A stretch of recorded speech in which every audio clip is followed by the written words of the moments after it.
Hey everyone, welcome back. In this video, I'll show you how to optimize chatbots in Landbot in 2026. If you want your chatbot to respond faster, improve user engagement, and deliver a better customer experience, this guide will help you optimize it step by step. First, open your web browser and log in to your Landbot account. Next, select the chatbot you want to optimize from your dashboard. Now review your conversation flow and remove any unnecessary or duplicate blocks that could make the chatbot confusing. Next, simplify long conversation paths so users can reach the information they need more quickly.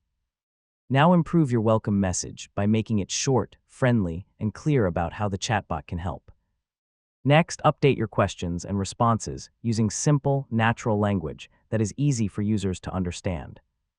Now add buttons and quick replies wherever possible to reduce typing and make navigation easier.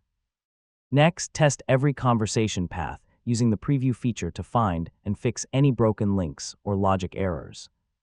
Now review your chatbot analytics to identify where users leave the conversation and improve those sections.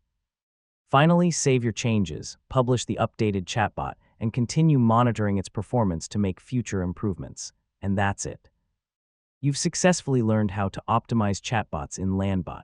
Your chatbot is now more efficient, user-friendly, and ready to deliver a better experience. And don't forget to like, share, and subscribe for more helpful tutorials.